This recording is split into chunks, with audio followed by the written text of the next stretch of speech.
A lawyer in New York is facing sanctions and possibly worse after he used the AI service ChatGPT to create a legal brief. The artificial intelligence bot created a list of fake court cases that the lawyer used in his brief, but he got busted when the opposing side couldn't find any of the cases, couldn't find any of the information that was in that brief because it was a big fraud. It was made up by AI, right?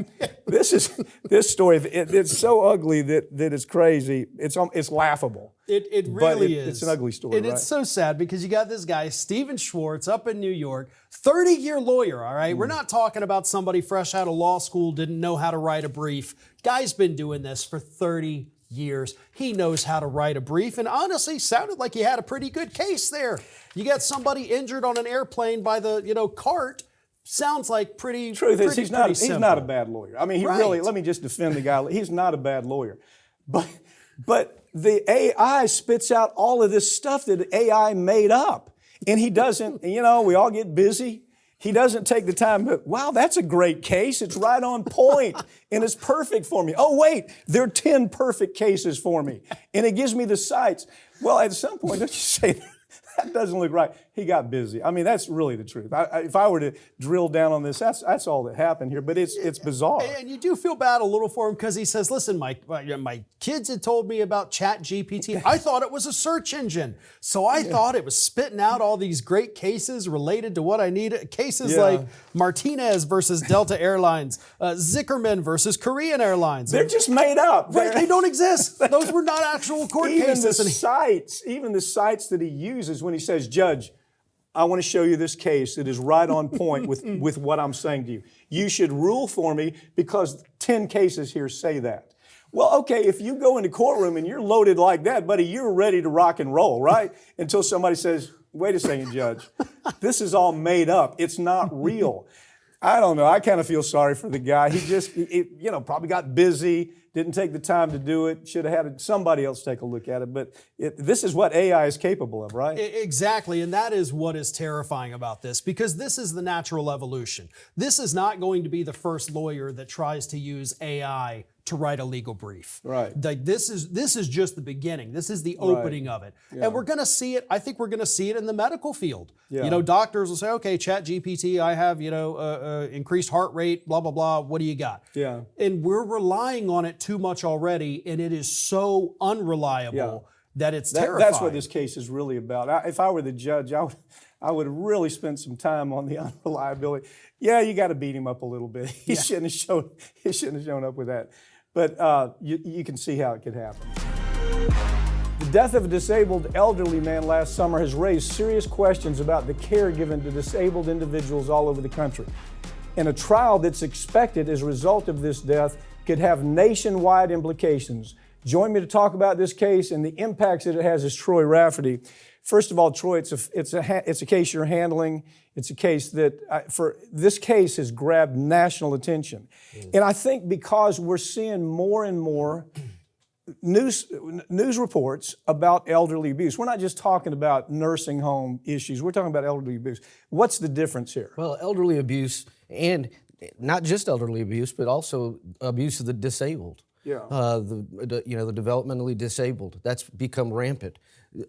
Major sections of our most vulnerable populations, we're finding all over the country systemic abuse. Yeah. And all sorts of different types of abuse. Well, I think what's important is when people think of elderly abuse, these are things that ought to come to mind. Physical, emotional, psychological, sexual, financial exploitation. So what we're seeing now is finally America's coming to terms with we've got a baby boomer generation that's moving through. And so we're seeing these things that are resulting all over the country. We get calls all the time. Emotional abuse, for example, threatening, yelling, ignoring, isolating, not bathing, taking elderly who really can't take care of these kinds of problems, neglect, withholding food, withholding medication, withholding access to Medicare, medical treatment. So I think what's important about it is right now, I think we're at a time finally where people are starting to understand it's because you got the baby boomers moving through. Right. And so that's a big event. It's a huge event. And I think one of the things that people don't realize is how rampant it is throughout the country.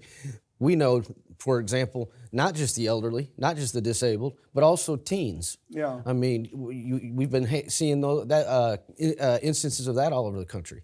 What we're seeing here, though, Troy, it to me really concerns me from the standpoint of we've had government asleep on it. Anytime you talk about elderly abuse, everybody thinks, okay, they think of the nursing home. That's it. That's where the analysis stops. Talk about this case right here. Yeah, this isn't a nursing home case. So this is the case of a gentleman who has been developmentally disabled since age 1. He can't speak, he's nonverbal, and he can't get in and out of a seatbelt. And this company, this transport company, left him in the bus for 8 hours in 101-degree heat until he died. 66 years old.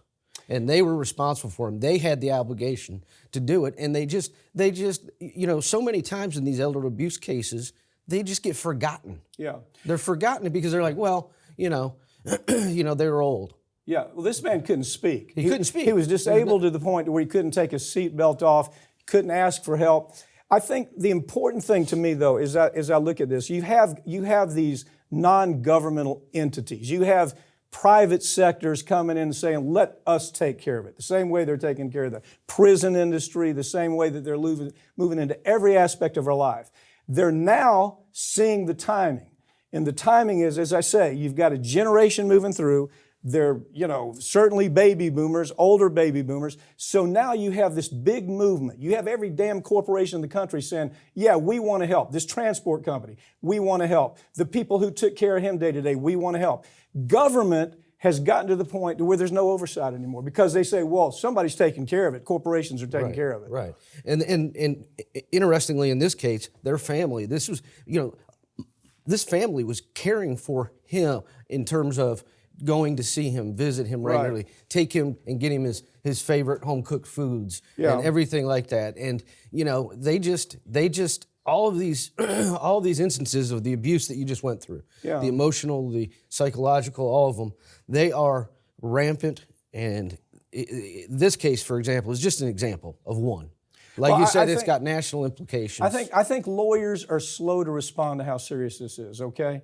We're seeing it. We've got people coming in with what I call financial exploitation. They're losing their property. They're losing their belongings over intimidation, over fraud. There's all kinds of signs there. When they come into the office and you say, well, what is it you didn't see? Go through the signs. They lose weight. There's no reason they're losing weight. Unexplained bruises and cuts and burns. There's a condition that happens, and it's really unique to the elderly. When they're abused, it's called the rocking motion. They'll sit back in their chair and just rock back and forth. And what they're showing you is something is really wrong. There's sign after sign. Lawyers need to understand that these are serious cases. This case, when a jury hears about this, I know there's limitations on the damages on how this is going to be tried because we're in Florida, for God's sakes. But the point is, this is a kind of case that lawyers should be watching for all over the country. Absolutely. Yeah. These are the most atrocious cases. Troy Rafferty, thank you for joining me, okay? Thanks, Mike. Always a pleasure. That's all for this week, but all these segments are going to be available throughout the next week, and make sure you follow us on Twitter at America's Lawyer. I'm Mike Papantonio, and this has been America's Lawyer, where we tell you the stories that corporate media won't tell you because their advertisers don't let them or their political connections won't allow for it. We'll see you next time.